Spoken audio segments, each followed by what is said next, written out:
Vous êtes un employé d'une compagnie. Vous avez votre véhicule personnel ou un véhicule fourni et vous devez faire des logs de kilométrage. Mais il n'y a pas de problème parce que votre patron vous a dit quand il vous a engagé « Je te donne 400$ par mois d'allocation pour ta voiture. » Jusque-là, ça a l'air tout beau, tout fait. Le problème qu'on a avec ça, c'est que si ton employeur ne te demande pas un log de kilométrage, toi que tu penses que tout est correct parce que ça a l'air correct, mon employeur doit savoir de quoi il parle. Et malheureusement, c'est pas comme ça que ça fonctionne. Parce que pour l'impôt, quand toi tu reçois un chèque de 400$ par mois pour ta voiture, eux ils veulent savoir c'est quoi la dépense que tu as imputée à ce montant d'argent-là que tu as reçu. Donc, ça prend un log de kilométrage. Donc, je prends le premier exemple, c'est ton véhicule personnel, tu vas chez des clients, etc., tu utilises ton voiture. Bon, ton patron, lui, donne un montant fixe. Mais toi, là, il faut que tu fasses un log. Parce que si jamais ton employeur se fait auditer, ils vont venir t'auditer toi aussi. Parce qu'ils vont regarder, l'employeur va dire « Ah, tu lui donnes 400$? OK.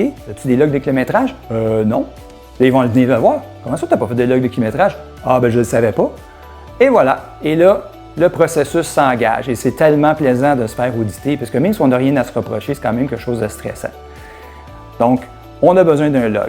Dans le cas où j'ai le véhicule qui est fourni par mon employeur, donc il ne me donne pas un montant par mois, mais le véhicule, je m'en sers pour mes déplacements de tous les jours. Encore là, je vais au centre d'achat, je vais au camping, je vais voir ma maman. Ça, c'est des déplacements qui sont personnels. Mais ces déplacements personnels-là, c'est imposable. Puis qu'on le veuille ou non, c'est comme ça que l'impôt va le voir. Donc, moi, j'ai besoin de faire un log de kilométrage pour prouver que j'ai fait seulement X nombre de kilomètres personnels et le reste, c'est à faire. Donc, on est obligé de faire des logs pareils. Souvent, les employeurs ne sont pas toujours conscients de ça.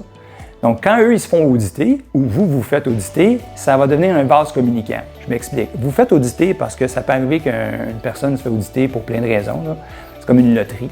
Et là, ils vont regarder ça. Ils vont dire « Ah oui, votre employeur ABC, eux, là, ils traitent ça comme ça. Ah, bien, on va aller voir votre employeur. Puis là, votre employeur va se faire auditer. » Mais tous vos collègues vont probablement se faire auditer. Et ça, je ne l'invente pas, là. On a des preuves. J'ai connu des gens qui ont des entreprises où ça leur est arrivé. Et c'est commun, ça. Donc, si on veut éviter des problèmes, ça prend des logs, c'est indiscutable. N'oublie pas, clique j'aime, partage, mets des commentaires. On veut savoir ce que vous pensez. Et aussi, on a un guide pour vous gratuit.